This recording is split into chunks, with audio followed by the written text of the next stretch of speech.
mahasiswa dan semua saja yang belum bisa saya sebutkan pada pagi hari ini. Semoga kabar baik dan kebahagiaan bersama dengan Anda semuanya. Dan terima kasih sekali lagi sudah berkenan untuk berpartisipasi dalam online seminar PES1 NUNI dengan tema Updates on Technology for All During Pandemic COVID-19 di hari yang ke-9.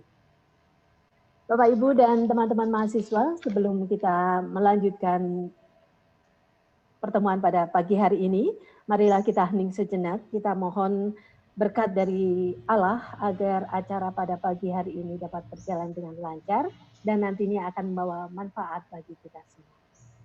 Berdoa menurut agama dan kepercayaan, disilakan.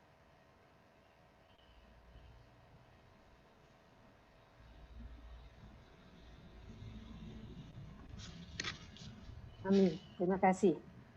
Bapak, Ibu, dan adik-adik semua, sebelum masuk pada sesi paparan, terlebih dahulu kita akan mendengarkan salam dari Rektor Universitas Atmajaya Yogyakarta. Untuk itu kepada Bapak Profesor Yoyong Arfiadi, Master of Engineering PhD, kesempatan kami serahkan.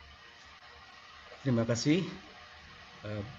Yang saya hormati Bapak Dr. Andi Wahyu Raharjo Emanuel sebagai pembicara, Sekretariat NUNI, pengurus NUNI, Dekan FTI dan seluruh pengurus FTI, Ibu Moderator, serta Bapak Ibu dan seluruh peserta seminar hari ini. Selamat pagi, salam sejahtera bagi kita semua, Om Swastiastu, Namo Buddhaya, salam kebajikan, dan izinkan saya menyampaikan Assalamualaikum warahmatullahi wabarakatuh. Bapak Ibu sekalian, sejak merebaknya pandemi COVID-19 di negara kita, hampir semua dari kita yang hadir di sini melaksanakan kegiatan dari rumah. Mungkin saat itu banyak dari kita yang merasa tidak siap akan perubahan yang tiba-tiba ini. Namun demikian, ada sisi positif yang kita rasakan dengan adanya COVID-19 ini. Salah satunya adalah kita dapat berinteraksi dan membagi pengetahuan melalui kegiatan seminar secara daring seperti yang kita laksanakan pada pagi hari ini. Mungkin kegiatan-kegiatan seperti ini ke depan akan menjadi bagian dari keadaan new normal kita. Nah, pada kesempatan hari ini saya ingin menyampaikan terima kasih kepada pengurus dan sekretariat NUNI atau Nationwide University Network in Indonesia, organisasi kerjasama 21 universitas di mana UAJI ada di dalamnya. Terima kasih juga kepada kantor kerjasama dan promosi UAJI yang telah menyelenggarakan acara IT Online Seminar PES1 ini. Memang saat ini adalah era dari teknologi informasi, tentu hal ini lebih terasa pada masa pandemi ini. Nah, topik seminar terkait dengan penjaminan mutu perangkat lunak yang nanti akan dikupas tuntas oleh Dr. Andi Wahyu Raharjo, saya kira topik yang sangat menarik untuk dibahas. Kami hanya mengucapkan selamat mengikuti seminar ini. Dan Bapak Ibu sekalian, saya kira saya tidak akan berpanjang lebar untuk mengambil waktu Bapak Ibu dan seluruh peserta seminar yang sangat berharga. Sekali lagi, kami mengucapkan selamat mengikuti acara seminar ini. Semoga kegiatan ini ada manfaatnya bagi kita semua. Dan semoga walaupun COVID melanda, namun tidak menghalangi kita untuk selalu melangkah. Sekian dan terima kasih. Kami kembalikan kepada pembawa acara. Terima kasih Pak Rektor sudah berkenan juga menyediakan waktu menyapa kami di sela-sela kesibukan Bapak. Terima kasih sekali lagi Pak Rektor. Terima kasih. Selanjutnya, program opening dari Sekretariat NUNI yang akan diwakili oleh Ibu Theodora Subiantoro atau Bapak Ardian Saputra. Monggo Bu Dora atau Pak Ardian. Ya, selamat pagi Bapak Ibu, salam sejahtera dari Jakarta, dari Binus University, salam sehat juga. Perkenankan kami dari Sekretariat NUNI, saya dan Pak Ardian, untuk menyapa Bapak dan Ibu, terutama juga untuk memberikan salam hormat dari Rektor kami dan Direktur BINUS Global, kepada Pak Rektor, Prof. Yoyong, dan juga kepada Kepala Kantor Kerjasama dan Promosi, Pak Andre.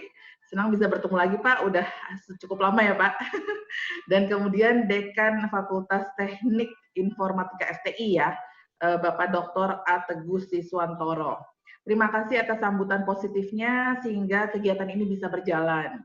Ya, jadi seperti yang sudah disampaikan Prof. Yoyong juga, bahwa kita NUNI ini berjalan di 3 pilar, yaitu kegiatan yang mendukung akademik, ada mobilitas mahasiswa, mobilitas dosen, dan juga kegiatan riset bersama. Dan di kala pandemik ini kita melihat bahwa knowledge sharing dengan semua kapasitas yang ada di masing-masing universitas menjadi sangat bermakna. Karena kita bisa dengan mudah untuk melakukan knowledge sharing melalui media online. Jadi kemudian kita coba untuk merangkul anggota-anggota NUNI, dan kami sangat bersyukur dan berterima kasih UAJ memberikan respon yang sangat positif untuk kegiatan IT online series ini. Nah, kegiatan ini juga dilakukan dengan mahasiswa dan juga dengan dosen. Jadi harapannya bisa meningkatkan kapasitas mahasiswa dan juga dosen, bisa belajar satu sama lain dan bisa terjalin kerjasama antara dosen-dosen, khususnya di IT, teknik informatika pada saat ini, supaya ke depannya harapannya ada kerjasama-kerjasama lain dalam bentuk riset dan yang lainnya yang bisa dilakukan oleh dosen-dosen antara anggota NUNI. Demikian juga kami sampaikan selamat untuk hari ini. Akan ada seminar untuk mahasiswa. Terima kasih juga Pak Dr. Andi yang sudah akan membawakan seminar pada hari ini atas nama Sekretariat NUNI. Semoga berjalan dengan lancar, juga sukses selalu untuk NUNI dan UAJY. Terima kasih juga buat Ibu Rini, sahabat saya dari jauh ya Bu ya, dan juga Bu Putri yang sudah berkenan hadir pada pagi ini. Terima kasih dan semoga bermanfaat buat kita semua. Selamat pagi. Terima kasih Bu Dora. Baik, Bapak Ibu dan teman-teman semua, hari ini kita akan mendengarkan paparan tentang penjaminan mutu perangkat lunak yang akan disampaikan oleh Dr. Andi Wahyu Raharjo Emanuel, dan nanti akan sebagai moderator adalah Ibu Putri Nastiti Sarjana Komputer Master of Engineering ya. Dan berikut kami tampilkan CV beliau berdua, Ibu Putri dan Bapak Andi. Oke, nanti buat teman-teman mahasiswa ataupun Bapak Ibu dosen partisipan, kalau ingin tahu lebih lanjut tentang Bapak Andi dan Ibu Putri, bisa menghubungi beliau langsung atau juga bisa melalui kami. Dan sambil menunggu persiapan, kami sampaikan juga panduan untuk seluruh partisipan webinar ini, bahwa selama acara berlangsung, mohon mikrofon untuk di-mute atau dimatikan. Kemudian selama sesi tanya-jawab, pertanyaan diizinkan setelah presentasi pembicara. Kemudian pertanyaan ditulis di Q&A room, atau bisa mengangkat tangan menggunakan fitur atau tombol khusus dan berbicara setelah diizinkan, dengan menyebutkan nama universitas dan nama Anda. Kemudian nanti sebelum acara selesai, semua partisipan, terutama mahasiswa, harus mengisi exit ticket. Link akan diberikan setelah akhir sesi ini. Oh ya, tadi ada pertanyaan bahwa mengapa tidak bisa melihat partisipan yang lain, begitu ya. Jadi ini modelnya adalah kita menggunakan webinar, jadi yang akan bisa tampil videonya itu hanya panelis saja. Kemudian semua partisipan sepertinya hanya bisa muncul namanya saja. Jadi semoga teman-teman semua tidak berkeberatan, yang pasti semuanya bisa kami record dengan baik. Baik, selanjutnya kesempatan kami serahkan kepada Bu Putri dan Bapak Andi. Kesempatan tersedia hingga pukul 10:50. Terima kasih. Baik, sebelumnya terima kasih untuk MC Ibu Rini yang telah membuka acara.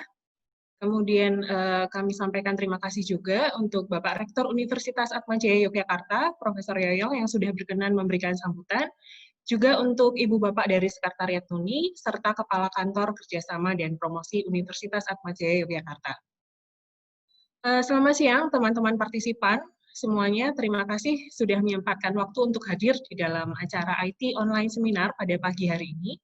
Ini juga merupakan rangkaian kegiatan webinar yang diselenggarakan oleh NUNI.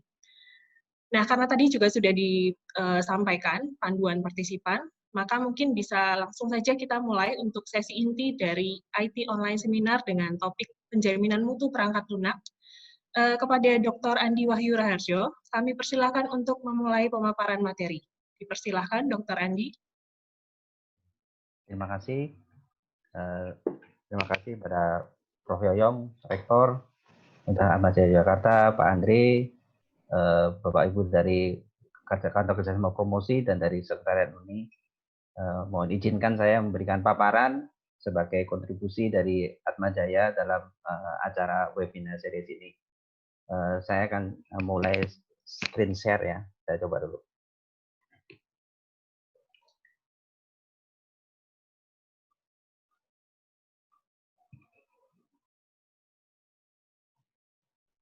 Apakah bisa dilihat dengan baik?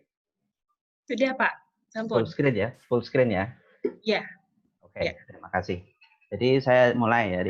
Topik yang saya bawakan hari ini tentang penjaminan mutu perangkat lunak atau software quality assurance. Jadi memang bidang saya di bagian software engineering. Jadi saya juga akan cerita salah satu aspek dari software engineering adalah penjaminan mutu perangkat lunak. Oke. Jadi tentu saja kalau judulnya penjaminan mutu perangkat lunak, berarti pertanyaan pertama apa itu ya penjaminan mutu perangkat lunak ya. Jadi kalau dilihat ada dua frase di sini, penjaminan mutu, terus yang kedua adalah perangkat lunak. Jadi kita lihat dulu yang penjaminan mutu. Kalau di penjaminan mutu, pertanyaan pertama, apa itu mutu? Nah, kita lihat nanti kita coba pecah-pecah kalimat ini, penjaminan mutu perangkat lunak, dan kita coba mendapatkan gambaran yang besar tentang penjaminan mutu perangkat lunak itu sendiri. Oke. Jadi apa itu mutu? Kalau padan katanya kualitas, gitu ya. Jadi suatu produk, suatu jasa atau suatu barang dinamakan bermutu atau berkualitas apabila produk itu dikembangkan sesuai dengan spesifikasinya. Jadi waktu direncanakan spek atau kualifikasinya seperti ini dan waktu dibuat memang tercapai. Akan lebih baik lagi memang akan lebih melebihi dari spesifikasinya ya. Untuk membuat suatu produk barang atau jasa yang bermutu tersebut itu ada permasalahan biasanya ya yang dihadapi biasanya. Yang pertama adalah kadang-kadang organisasi yang mengembangkan produk atau jasa tersebut malah membuat yang melebihi spesifikasi yang dibutuhkan konsumen.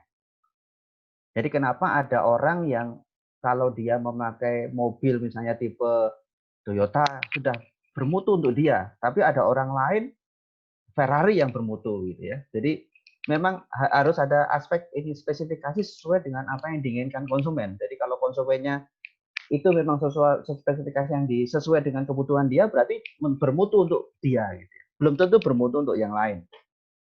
Nah, kalau ada suatu organisasi mengembangkan melebihi dari spesifikasi yang diinginkan, pasti ada penambahan biaya. Ini membuat mutu yang produk yang bermutu itu ada biayanya atau cost-nya. Terus yang kedua, beberapa karakteristik dari mutu, contohnya misalnya maintainability, itu adalah kemudahan dalam pemeliharaan itu tidak dapat dispesifikasikan dalam terminologi yang tidak membingungkan. Ya, terminologi itu berarti cara ngukurnya gimana, terus dan detail-detailnya begitu ya. Jadi aspek ini misalnya contoh kemudahan pemeliharaan, kemudahan penggunaan, dan berbagai hal lagi. Terus ada lagi yang ketiga, meskipun suatu produk sesuai spesifikasinya, tapi kadang-kadang konsumen juga tidak percaya bahwa itu sesuai spesifikasinya. Contohnya misalnya kalau orang bangun rumah, udah kelihatan bagus sekali, konsumen datang, diminta untuk membeli atau dia pengen beli. Dia tampilannya di permak sangat bagus, tapi mungkin dia juga nggak percaya bahwa itu kualitasnya bagus. Gitu ya. Jangan-jangan yang di dalam yang nggak kelihatan misalnya batu batanya jelek, pondasinya nggak bagus dan sebagainya. Gitu.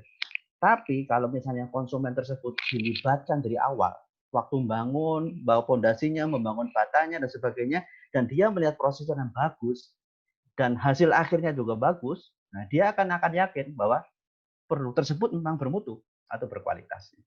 Nah, tentu saja mutu juga ada beberapa sinonim ya atau padanan. Jadi padanan dari suatu mutu, produk bermutu, ada yang namanya excellent atau luar biasa. Terus ada yang namanya superior, itu produk superior, berkelas, berharga, bernilai, bersinar, dan sebagainya ya. Dan banyak juga lawan katanya sebenarnya. Ya, salah satu lawan kata yang saya ambil di sini adalah inferior. Kalau produk namanya inferior, pasti otomatis nggak mungkin dikatakan produk yang bagus atau bagus. Terus yang kedua, apa itu software atau perangkat lunak? Saya yakin hampir semua partisipan di sini sudah paham ya software itu apa. Tapi saya coba akan jelaskan dengan lebih mudah gitu ya, karena kita sudah memakai laptop, memakai gadget, kita sudah pasti pakai softwarenya. Ya. Terus bagaimana cara membangunnya? Oke. Jadi software itu adalah suatu produk sebenarnya yang dibangun atau dirancang oleh seorang software engineer atau perekayasa perangkat lunak. Suatu software itu dikatakan software apabila agak susah ya. Software dikatakan software. Suatu software dikatakan lengkap dinamakan software apabila dia memiliki 3 komponen. Komponen pertama adalah dia ada programnya. Kalau di Android itu ada APK-nya ya. Kalau di dalam Windows itu ada exe-nya dan sebagainya. Terus yang kedua ada datanya. Terus yang ketiga yang tidak boleh dianggap remeh dan juga kadang-kadang juga diabaikan adalah adanya dokumen. Ingat dokumen di sini bukan berarti buku atau PDF gitu ya. Panduan pemakaian yang ada di dalam aplikasi itu sendiri juga dikatakan dokumen. Ya. Bayangkan aplikasi Tokped tapi nggak ada sellernya, jadi nggak ada produk yang dijual. Itu berarti bukan software, dia nggak apa gunanya gitu ya. Gojek tapi nggak ada drivernya, berarti kan nggak ada datanya. Ya. Dan cara makainya kan pasti ada panduan dan sebagainya, ada email yang kita terima itu bentuk dari dokumentasi dan sebagainya. Oke. Terus cara membangun software itu ada tahapan-tahapannya ya, cara membangun software. Jadi tahapan-tahapannya biasanya dinamakan SDLC atau siklus hidup pengembangan sistem atau System Development Life Cycle. Itu ada siklus pengembangannya. Yang pasti pertama kali kalau kita membangun apapun, merencanakan apapun, kan kita melakukan perencanaan atau planningnya. Terus kemudian setelah perencanaan kita masuk analisis atau analisa. Hasil analisis kita melakukan desain. Mungkin yang sudah paham informatika misalnya memakai UML, memakai storyboard dan sebagainya. Kemudian baru masuk development, nanti coding. Setelah coding selesai, masuk pengujian. Kalau pengujian sudah diterima, segala macam tahap pengujian masuk implementasi, kemudian masuk ke pemeliharaan atau maintenance. Dan itu akan masuk ke mungkin kalau ada pengembangan di fase berikutnya dan sebagainya. Gitu ya.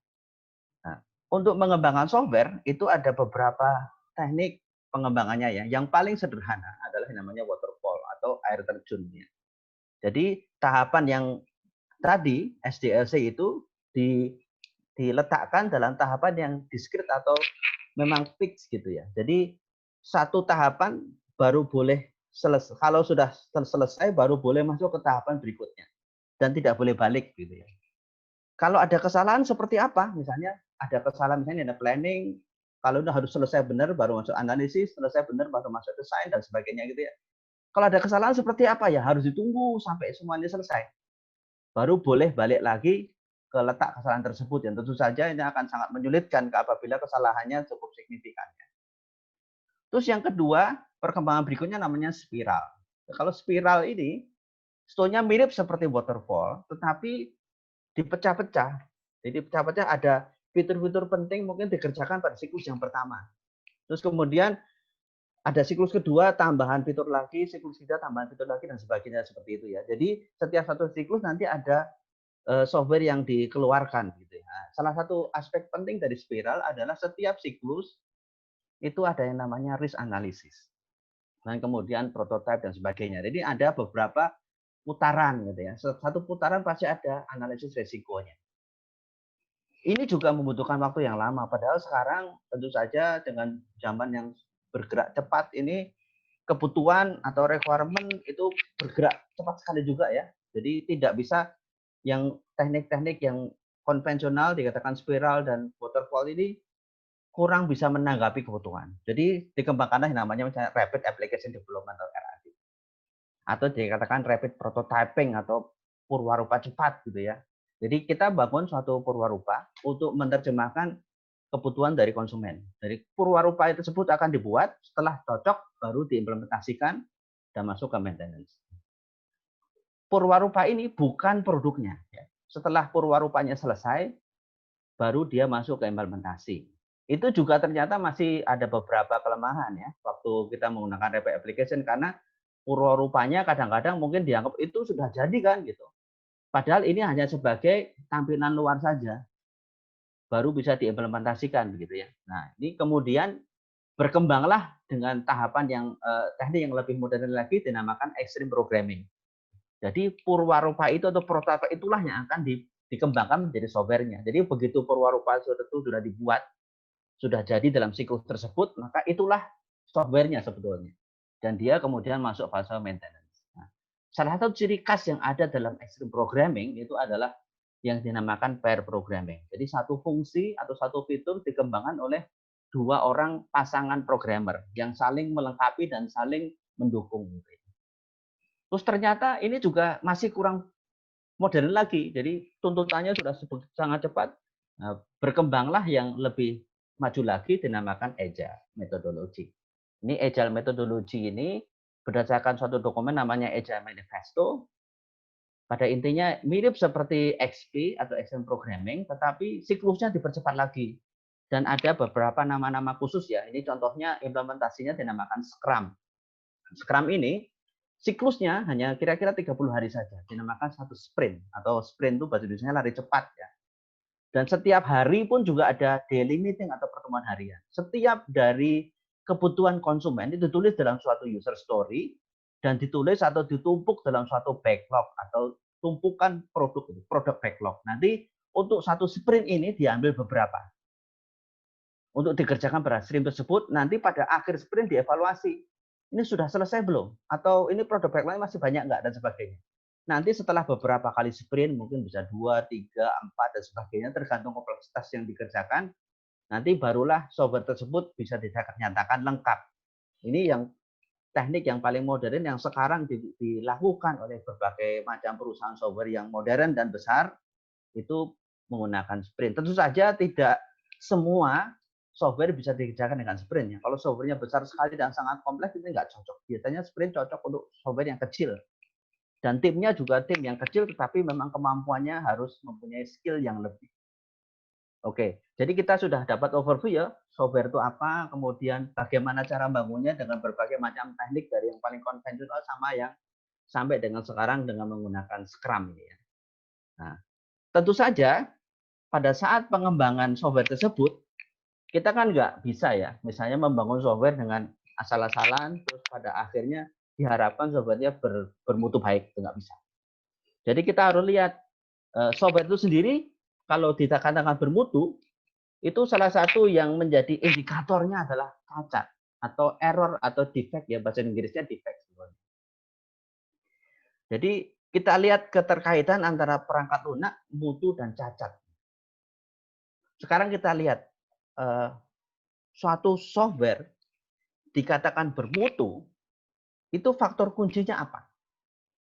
Kita perhatikan ini, suatu software itu dikatakan bermutu apabila dia memenuhi 6 faktor kunci.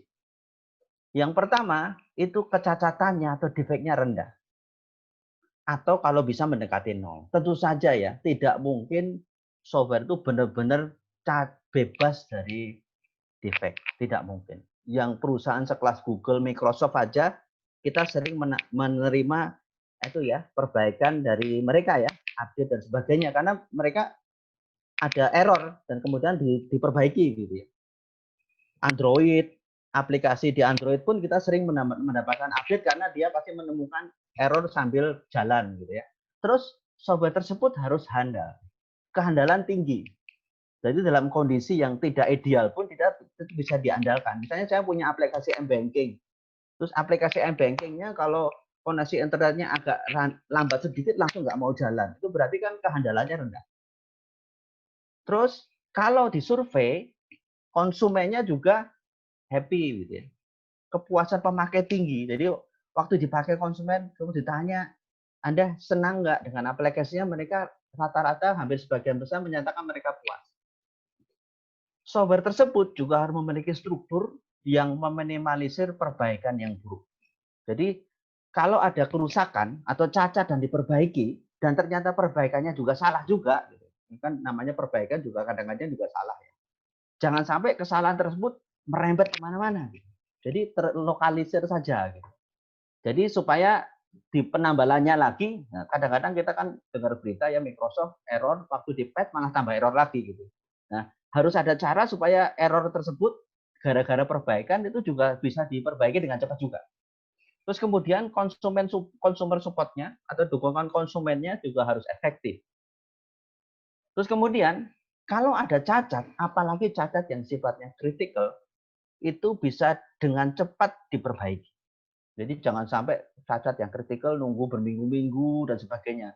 Biasanya kalau ada laporan bug di Microsoft atau Google, kalau sifatnya kritikal, dia dalam hitungan jam, bahkan mungkin ya paling cepat 1-2 hari, mereka harus bisa menemukan solusinya atau minimal workaround atau cara menghindarinya begitu.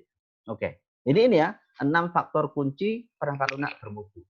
Terus kita lihat lagi cacat itu kategorinya apa saja. Nah, cacat itu sebenarnya ada 4 kategori ya. Cacat perangkat lunak ini ya. Jadi ada yang namanya kesalahan karena komisi, ada kesalahan karena kelalaian, ada kesalahan karena kejelasan dan ambiguitas, yang keempat adalah kesalahan karena kecepatan dan kapasitas. Kalau yang komisi itu fitur yang diminta, misalnya pada saat di SKPL atau SRS itu ternyata beda dengan fitur yang dibuat. Mungkin salah baca atau salah penafsiran dan sebagainya. Yang kedua adalah yang kelalaian. Jadi ada fitur yang diminta tapi lupa dibuat. Itu kan sangat parah ya. Terus kemudian yang berikutnya karena kejelasan dan ambiguitas. Jadi waktu menuliskan kebutuhan atau requirement itu tidak jelas sehingga penafsiran bisa macam-macam. Jadi ada ambigu.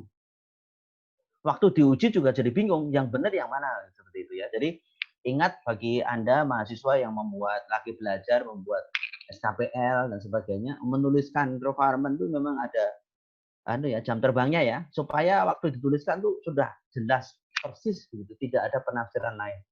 Terus kemudian bisa juga fitur sudah dibuat tetapi lambat. Atau fiturnya ternyata tidak bisa menghandle kapasitas pengguna yang besar. Itu juga tetap dianggap sebagai suatu cacat. Jadi ada 4 kategori cacat ini ya. Terus kemudian cacat itu bersumber dari mana? Ini cacat itu bisa muncul pada saat requirement. Nulisnya salah gitu ya. Mendengarkan konsumen dituliskan ternyata beda. Ada kesalahan dalam penulisan. Bisa juga kesalahan pada saat desain. Bisa juga kesalahan pada saat nulis codingnya atau kode sumbernya. Atau kesalahan pada dokumentasi. Atau kesalahan ini, karena yang tadi ya, ada perbaikan yang ternyata malah perbaikannya juga jelek juga gitu. Jadi malah tambah errornya gitu. Ada kesalahan dalam data juga bisa. Dalam tabel-tabel database-nya juga, atau kesalahan dalam hal pengujian. Nah ini ya, kalau dilihat ini kayak ini di awal-awal, ini mulai ke fase desain, fase coding, ini fase dokumentasi, dan sebagainya, waktu maintenance dan sebagainya.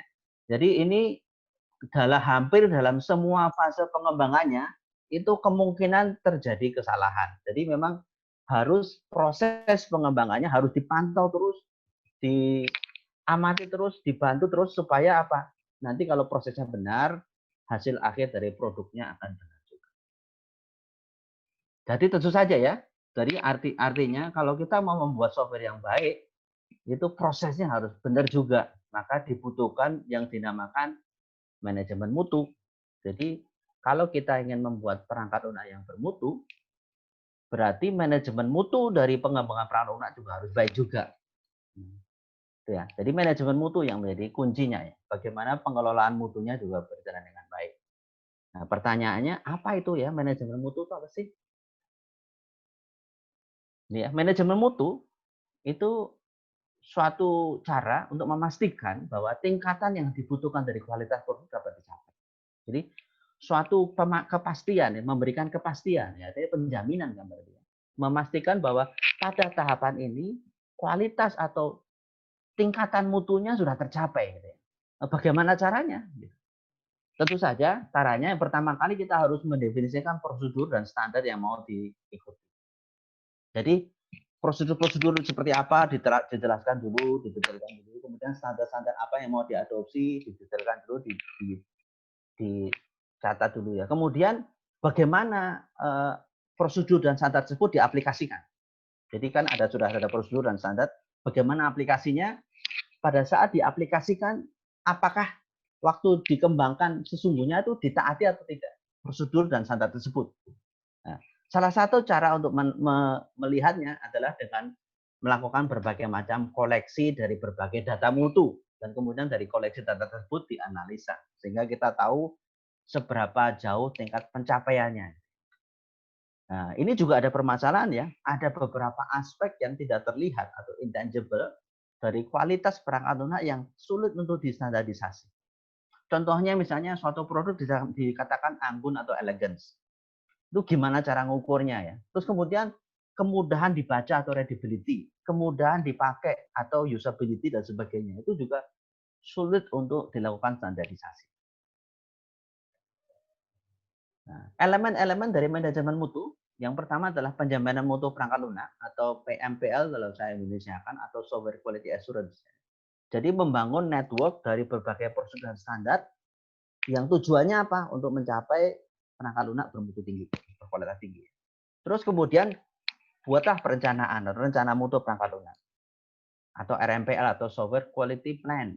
Jadi kita pilih dari prosedur data tersebut mana yang paling cocok untuk proyek ini. Jadi suatu perusahaan kan bisa membuat proyek, misalnya proyek website berbeda dengan proyek Android dan sebagainya itu. Jadi yang paling pas yang mana? Prosedur yang paling pas yang mana?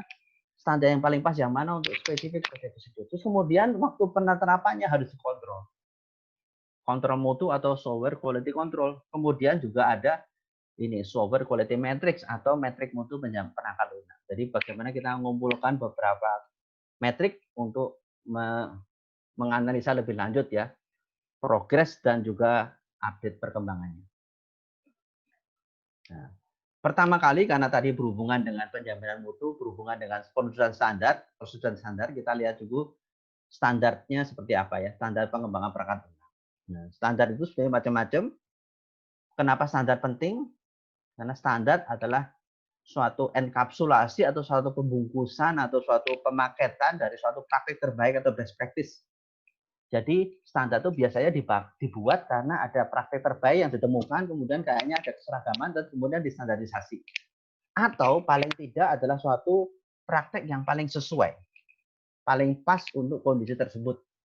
Kemudian standar juga bisa memberikan kerangka kerja untuk implementasi dan penjaminan mutu, dan juga standar juga membantu keberlanjutan. Misalnya orang yang mengerjakan produk tersebut misalnya pergi atau diberhentikan atau diganti gitu. Karena ada standarnya, maka orang yang menggantikan pun bisa dengan cepat bisa melanjutkan. Tidak perlu terlalu banyak belajar lagi dan sebagainya. Jadi ingat, standar seharusnya tidak dihindari. Apabila suatu standar dianggap terlalu berat untuk tugas tertentu, maka bisa disesuaikan sebetulnya atau dimodifikasi sesuai dengan kebutuhan. Ini contoh yang paling populer itu ini ya, ISO 9001 contohnya. Jadi biasanya penerapan yang sederhana seperti ini ya. Jadi ada ISO 9001, Anda mau cari juga banyak dokumentasi tentang ISO 9001. Kemudian dari ISO 9001 itu diturunkan menjadi manual mutu organisasi.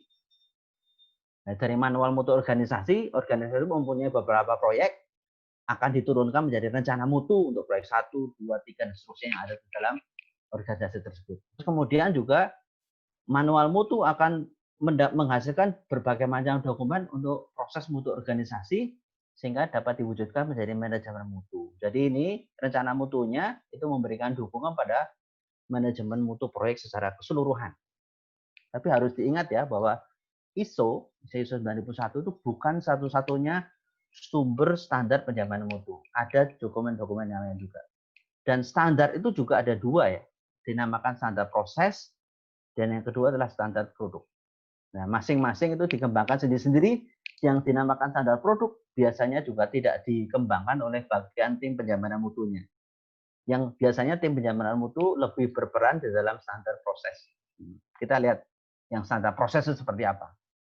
Nah, biasanya contohnya di sini. Kalau untuk pengembangan software, di samping menggunakan ISO, dia juga bisa menggunakan namanya Capability Maturity Model atau CMM.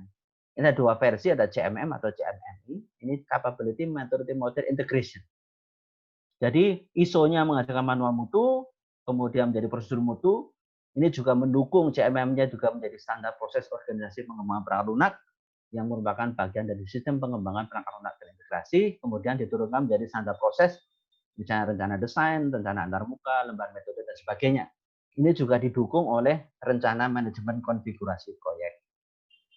Kalau standar produk misalnya ya, ada produk juga ada standar industri, misalnya kalau Indonesia ada SNI, Standar Nasional Indonesia, ada namanya standar militer. Kalau misalnya kita membeli laptop juga ada yang laptop standar militer ya, MIL standar 810G dan sebagainya gitu ya. Jadi antara standar ISO sama standar lainnya itu diturunkan menjadi standar produk organisasi sehingga menjadi standar produk proyek, dan apabila proyek tersebut juga mengambil beberapa komponen dari luar, jadi ada standar komponen-komponen off the shelf yang harus diterapkan. Oke. Ini semoga sampai di sini cukup jelas. Saya coba lanjutkan berikutnya. Nah, ini kita lihat ya model-model mutu. Ini ada beberapa logo yang saya cantumkan di dalam slide saya. Yang paling terkenal ya ISO 9001 ya. ISO 9001 itu yang terakhir itu versi 2015. Sebelumnya itu merupakan perbaikan dari versi 2008. Nah, di dalam ISO 9001 istilahnya ada klausul-klausul gitu ya. Ada 10 klausul sebetulnya. Tapi pada intinya ISO 9001 itu fokusnya pada aspek-aspek ini ya, customer focus, relationship management, evidence-based decision making, improvement, process approach, engagement of people, leadership, dan sebagainya. Terus yang kedua adalah CMMI tadi ya, Capability Maturity Model Integration. Suatu perusahaan software itu bisa dilihat level CMMI-nya, dan biasanya itu harus didaftarkan atau dicek oleh perusahaan eksternalnya. Jadi perusahaan software saya sudah level CMMI yang nomor berapa? Ada level 1 sampai level 5. Yang paling tinggi itu optimizing. Kalau perusahaan seperti Google, Microsoft itu sudah optimizing ya. Jadi dia selalu quality improvement setiap saat ya, peningkatan. Tapi yang misalnya yang dibuat perusahaan yang baru berdiri mungkin masih level inisial, jadi prosesnya tidak terdeteksi, kontrol yang buruk, reaktif biasanya. Yang lebih tinggi lagi manage, proses terkarakterisasi pada proyek dan sering reaktif. Nah, ini yang mulai bagus tuh level 3, define, atau level 4 itu quantitatively manage. Itu yang sudah mulai bagus ya.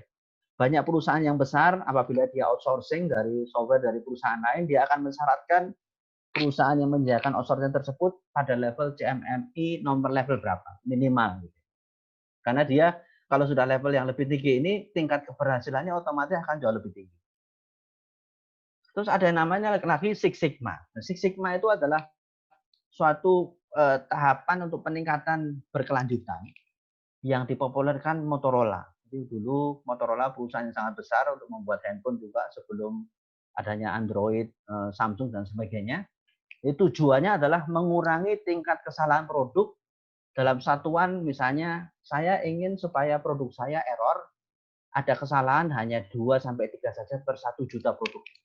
Awal-awalnya memang untuk perusahaan manufacturing ya, kemudian bisa diterapkan perusahaan atau bentuk-bentuk jasa lainnya, tidak harus produk manufacturing. Nah, ini saya berikan contoh, saya yakin juga masih banyak sekali lagi model-model mutu lainnya yang bisa dipelajari kalau Anda tertarik lebih lanjut tentang hal ini. Oke. Terus aspek yang lain juga yang kita harus perhatikan adalah timnya itu sendiri ya. Jadi biasanya ada tim penjaminan mutu dalam suatu organisasi yang dibentuk gitu ya. Tim itu biasanya harus supaya berjalan efektif harus memenuhi beberapa kriteria. Ini tim penjaminan mutu atau software quality assurance team. Biasanya yang pertama syaratnya harus independen. Jadi dia bukan bagian dari proyek. Jadi dia mempunyai akses langsung ke manajemen senior. Jadi dia harus bisa mengambil pandangan objektif karena dia independen. dari proses, dan kalau ada kesalahan dia bisa langsung melaporkan ke manajemen senior untuk ada tindakan perbaikan. Terus dia juga mampu apabila suatu proses yang ditetapkan tidak tepat untuk jenis perangkat lunak tertentu yang sedang dikerjakan dalam proyek tersebut, dia dapat memodifikasinya. Dan perlu juga ditekankan bahwa standar harus diterapkan di tugas sesederhana apapun. Dalam organisasi, proses yang simpel pun tetap harus distandarisasi. Jadi misalnya contohnya membuat purwarupa atau prototyping, itu juga harus ada standarnya. Contohnya kalau dalam suatu software yang mengembangkan perangkat lunak. Nah, standar itu gratis. Nah, misalnya mutu itu gratis loh, apabila semua bertanggung jawab. Jadi ingat, mutu itu bukan tanggung jawab tim penjaminan mutu, tapi semua orang dari level manajemen tertinggi sampai level staff yang terendah. Semua orang memahami itu dan berusaha menerapkannya. Kalau itu semua sudah melakukannya dan membudayakannya, nanti mutu akan muncul dengan sendirinya tanpa usaha yang cukup besar. Nah, tahapan yang pertama ya tadi ya, setelah dari penjaminan mutu, dari rencana mutu. Pertama kali tentu saja kalau kita melakukan berbagai hal pun kita harus membuat perencanaan. Untuk membuat mutu pun untuk menghasilkan software yang berkualitas tinggi, kita harus membuat suatu perencanaan mutu. Jadi biasanya rencana mutu itu dibuat bukan oleh tim pengembangnya ya, tetapi dibuat oleh tim namanya orang yang namanya perekayasa mutu perangkat lunak atau software quality engineer. Tujuannya apa? Untuk panduan waktu kontrol mutu nantinya ya, dan juga panduan bagi konsumen untuk memonitor aktivitas yang terjadi di dalam proses pengembangan.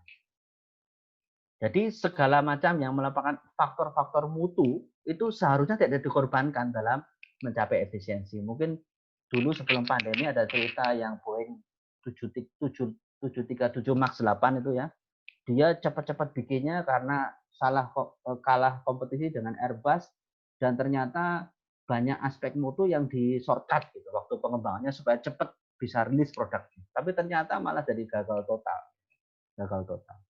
Jadi faktor mutu, efisiensi boleh, tapi faktor mutu tidak boleh diabaikan.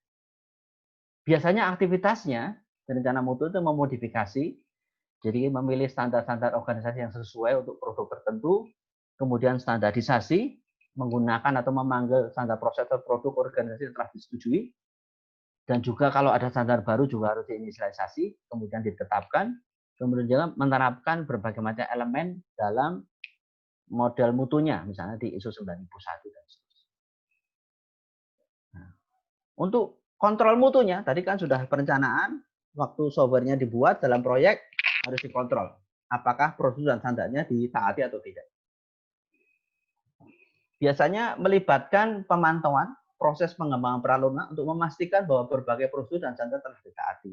Aktivitasnya biasanya review, inspeksi, pengujian maupun audit. Nah, yang pertama review ya. Review itu adalah suatu proses di mana produk kerja atau set produk kerja dipresentasikan pada berbagai pihak. Tujuannya apa? Untuk mendapatkan komentar atau persetujuan. Biasanya tipenya bisa review kode, review desain, review kualifikasi formal, review kebutuhan, review kesiapan pengujian, dan sebagainya. Review ini sifatnya nggak begitu formal sebenarnya, tapi penting. Biasanya peran-peran dalam review ada namanya fasilitator, ini mirip kayak moderator gitu ya. Terus kemudian ada pembuatnya yang membuat produk tersebut, ada perekamnya kayak membuat notulen, membuat data, mencatat data dan sebagainya. Ada reviewer itu sendiri dan kemudian ada observer. Kalau observer ini biasanya misalnya tim baru gitu, dia masih belajar gitu, dia tetapkan sebagai observer untuk mempelajari berbagai hal. Nah, kapan review dibuat ya? Hampir setiap tahapan harus ada reviewnya biasanya. Pada awal dan akhir fase kebutuhan, pada awal dan akhir fase desain, pada awal dan akhir fase coding, pada awal dan akhir fase pengujian, dan juga persetujuan dari rencana pengujian. Itu biasanya harus ada reviewnya. Selain review, juga ada inspeksi. Kalau inspeksi itu sedikit lebih lengkap dan lebih formal daripada review. Inspeksi itu biasanya review tim secara sangat lengkap dari sebuah produk kerja oleh rekan sejawat atau peer review. Biasanya jumlah inspekturnya itu sesuai dengan kompleksitas dan besar dari produk kerja yang diukur. Penemunya tuh namanya Michael Fagan. Dia dulu bekerja di IBM. sudah ditemukan sejak tahun 1971. Nama inspeksi ini biasanya dinamakan Vacan inspection. Jadi kalau di software inspeksi yang terkenal namanya Vacan inspection karena penemunya ini fotonya Michael Vacan. Dia kemudian menjadi akademisi sekarang. Ini produk kerja apa saja sih yang bisa direview ataupun diinspeksi? Banyak hal. Jadi tidak harus programnya saja.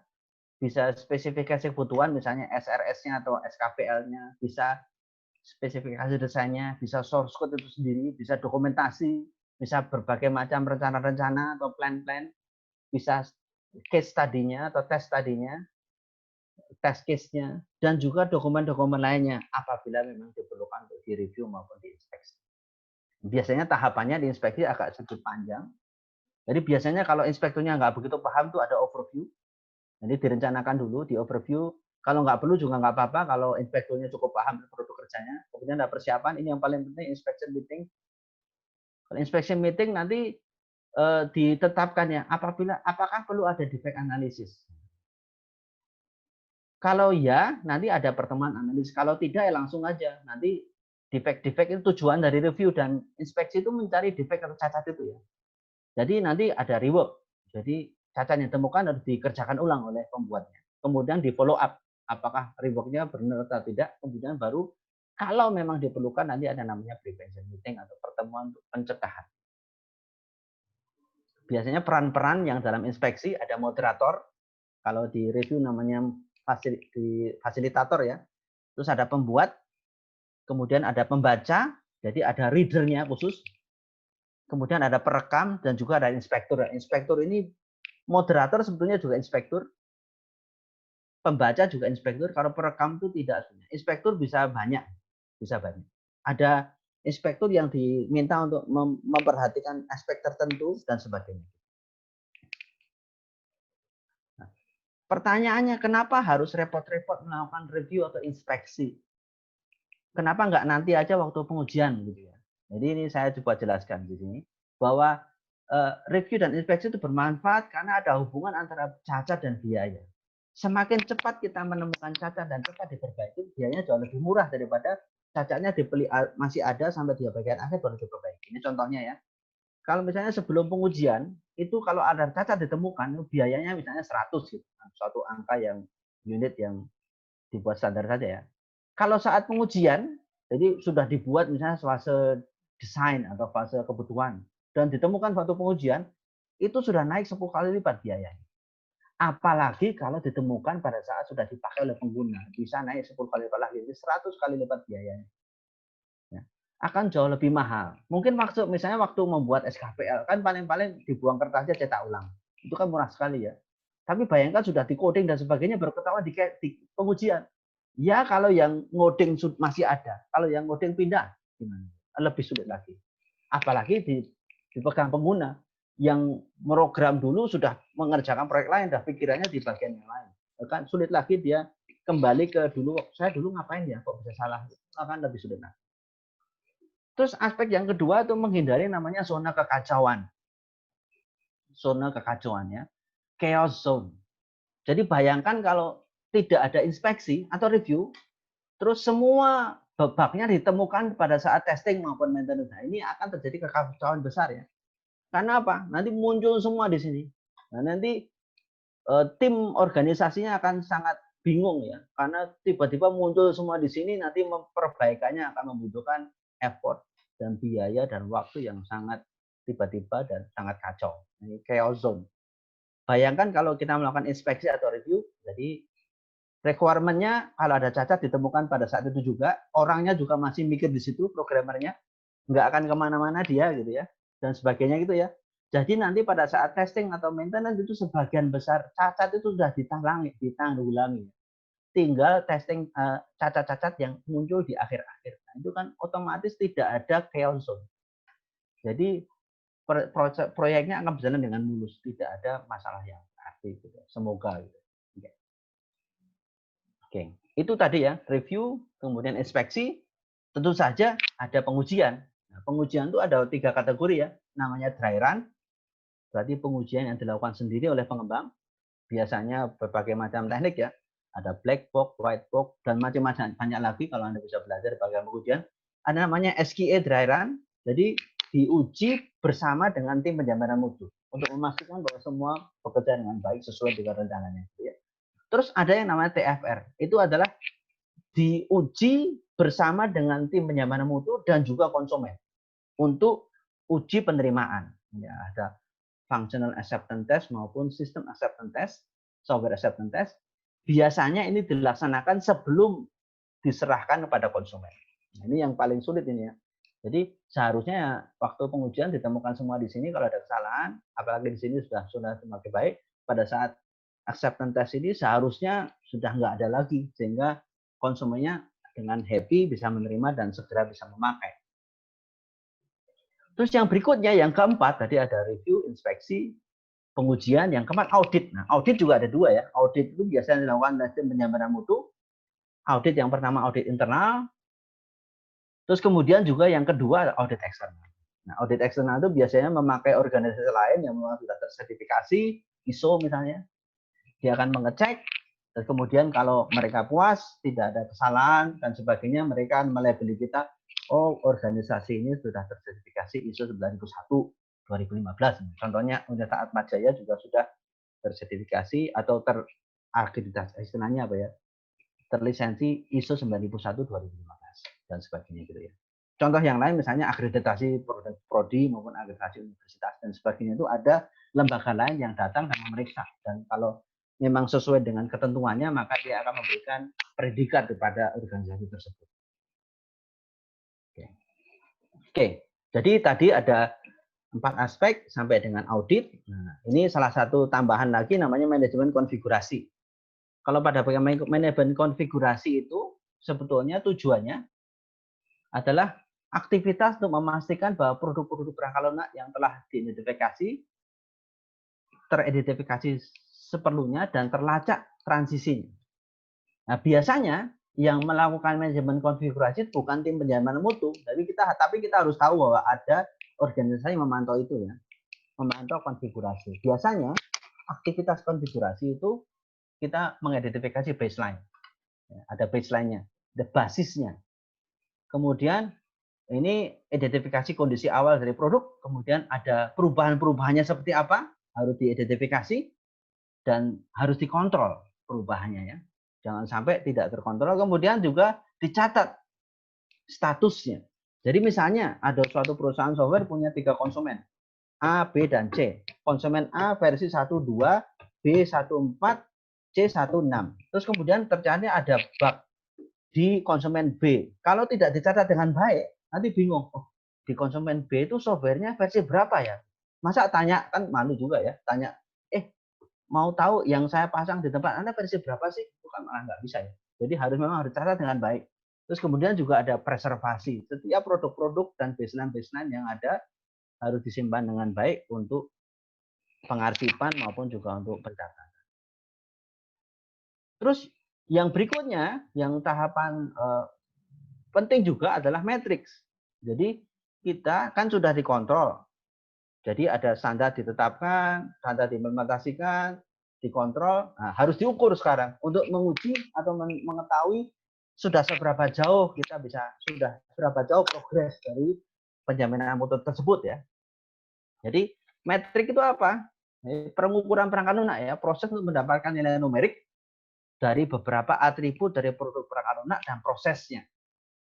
Biasanya tujuannya apa? Kalau nilai-nilai ini kita sudah kumpulkan, kemudian kita bandingkan dalam proses perkembangannya, kita sudah tahu ya, kita sudah sampai level di mana. Dan akhirnya kita bisa mengambil kesimpulan tentang mutu dari produk tersebut. Biasanya, waktu kita melakukan koleksi metrik, kita fokus untuk mengumpulkan metrik yang berhubungan dengan cacat program, juga proses verifikasi dan validasi. Nah, metrik itu biasanya ada 2 kategori besar, matriks kontrol dan matriks prediktor. Kontrol itu untuk menguji prosesnya atau mengukur prosesnya. Prediktor itu untuk memprediksi kualitas produknya. Nah, kebanyakan permasalahannya kalau kita melakukan koleksi metrik ini, pengumuman metrik, kebanyakan aspek-aspek kualitas itu dikatakan elitis. Jadi Kalau kualitas itu berhubungan dengan maintainability, reliability, portability, usability, dan sebagainya. Itu biasanya orang-orang penjaminan mutu itu mengatakan itu elitis. Nilai-nilai elitisnya tidak dapat diukur langsung dari metrik tersebut, harus diinfer atau diterjemahkan dari nilai-nilai metrik yang dikumpulkan. Dan sebaiknya juga kondisi-kondisi batas untuk semua pengukuran harus dibangun dari awal. Jadi ditetapkan baseline-nya berapa, target berapa, dan sebagainya di awal. Dan nanti akan direvisi sambil jalan. Jadi memang harus ada suatu bank data yang besar yang merekam itu semua, sehingga data historis dari pengembangannya tercatat dengan baik. Ya, biasanya waktu kita mengukur proses dan produk, biasanya kita memilih pengukuran apa yang dilakukan, kemudian kita menentukan komponen mana yang akan dikaji, kemudian kita melakukan pengukuran, dan kita mencari anomalinya. Adakah anomali yang ditemukan pada saat mengukur? Kalau anomali ditemukan, kita melakukan analisa komponen yang anomali tersebut, bagaimana cara perbaikannya. Kalau matriks ada dua tadi ya, kontrol sama prediktor. Biasanya untuk matriks kontrol itu berhubungan dengan proses, metrik prediktor itu berhubungan dengan produk. Nanti semua pengukurannya itu akan mempengaruhi keputusan manajemennya. Pada akhirnya kalau ada perubahan juga akan mempengaruhi proses maupun produknya. Ini contoh-contoh analisa prediktor, misalnya code reuse, line of code, nesting depth, dan sebagainya. Dia bisa menunjukkan kualitas-kualitas atau penerjemahan dari nilai-nilai tersebut. Analisis kontrol, misalnya STR aging, dan sebagainya. Nanti bisa diterjemahkan. Nah, metrik sendiri sebetulnya ada dua. Jadi ada yang namakan metrik dinamis. Jadi metrik itu hanya bisa diukur kalau programnya atau softwarenya dijalankan. Jadi misalnya memori footprint dan sebagainya, itu banyak-banyak halnya. Dia biasanya untuk mengkaji efisiensi dan kehandalan dari produknya. Jadi hanya bisa diukur kalau lagi jalan. Terus yang kedua metrik statis. Jadi programnya nggak perlu jalan, bisa diukur. Tapi sifatnya biasanya tetap fix gitu ya, nggak akan berubah. Jadi biasanya di parameter dari produk akhir biasanya dilihat kompleksitas, tingkat pemahaman maupun tingkat pemeliharaan. Biasanya dipakai contohnya misalnya line of code ini, atau nesting depth dan sebagainya. Nah, berbagai macam elitis tadi yang berhubungan dengan kualitas, misalnya maintainability, portability, usability, itu bisa dilihat dari berbagai macam komponen sekaligus atau metrik sekaligus. Ya. Ini yang misalnya kemudahan pemeliharaan, biasanya dipengaruhi aspek jumlah parameter prosedur, kompleksitasnya, line of code-nya, jumlah error-nya, manualnya berapa panjang. Portability, kemudahan dipindahkan dari satu platform ke platform yang lain. Berhubungan dengan size-nya, berhubungan dengan jumlah prosedur dan parameternya. Usability, kemudahan pemakaian, jumlah error-nya berapa. Kemudian manualnya berapa panjang. Bayangkan kita memiliki suatu beli handphone, manualnya 100 halaman. Handphonenya padahal kecil.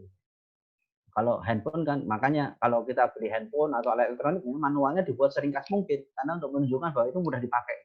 Kalau bisa nggak perlu baca manual, bisa langsung dipakai. Terus reliability juga sama ya, kehandalan itu berhubungan dengan kompleksitas, line of code-nya maupun jumlah error.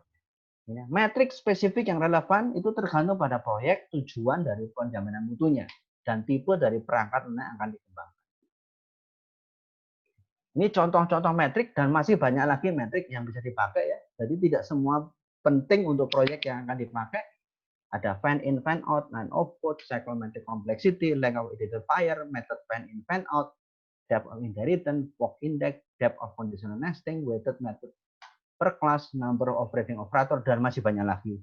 Metrik itu banyak sekali, tidak semua harus dipakai. Harus dipakai beberapa saja. Kalau kita menggunakan object oriented juga ada berbagai macam metrik yang lainnya kita bisa terapkan. Yang tadi saya cerita sebelumnya tentang review, inspeksi, audit, dan sebagainya itu sebetulnya salah satu aspek dari penjaminan mutu yang dinamakan adalah defect removal atau menghilangkan defect yang sudah ada, yang muncul gitu ya.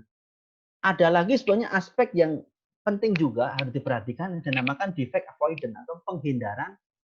Bagaimana cara mencegah supaya orang itu membuat error atau defect dalam program. Itu biasanya bisa dilakukan, itu namanya pencegahan kecacatan. Kalau dalam pencegahan kecacatan ini, yang dilakukan biasanya apa? Jadi misalnya ya, sudah sering ada banyak sekali cacat dalam aspek tertentu kok muncul itu saja. Terus harus ada pertemuan. Kira kenapa itu cacat sering muncul? Ada masalah apa yang diperbaiki dan sebagainya gitu ya. Itu namanya pencegahan. Jadi nanti kalau ada proyek berikutnya atau tahapan berikutnya itu cacat itu nggak muncul kembali. Jadi pencegahan kecacatan itu membangun praktek-praktek yang menurunkan ketergantungan dari aspek teknik-teknik deteksi cacat atau defect removal tadi ya. Jadi untuk menemukan mayoritas bug yang sering muncul itu apa? Bagaimana cara mencegahnya di kemudian hari? Caranya biasanya kita lesson learn. Jadi setiap akhir proyek ada meeting untuk ini pembelajaran apa yang kita dapatkan.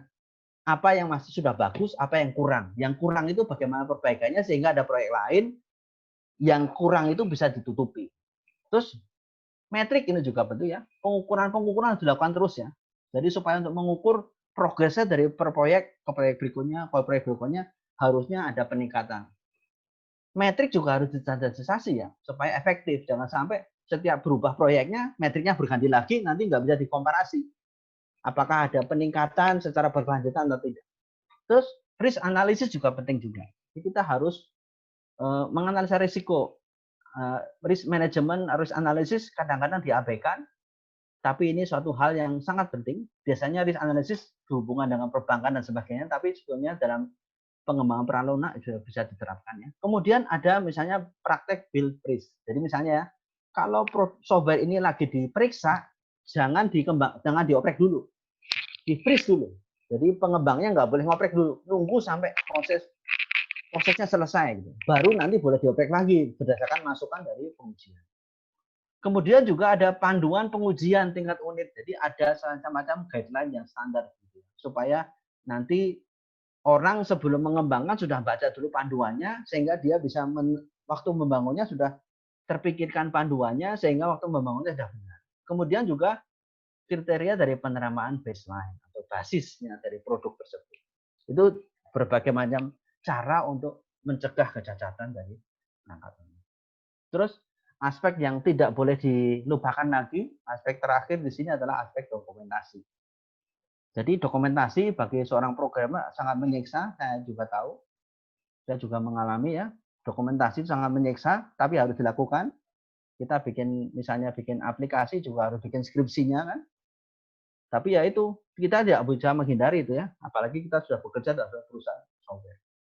Nah, biasanya setiap aspek pengembangan, dari setiap tahapan-tahapannya, selalu ada produk akhirnya. Dokumen produk akhirnya. Nah, ini juga biasanya kalau timnya besar, dia akan dikerjakan semua. Ada dokumen masing-masing dan cukup banyak ya. Ini kalau dilihat dari hierarkinya, ini dalam bahasa Inggris ya, dari customer requirement sampai dengan tahapan akhir, itu ada dokumen-dokumen yang harus dikembangkan. Ini adalah software specification dan sebagainya, SRS atau SKPL, interface, ini desain, dan sebagainya sampai acceptance test.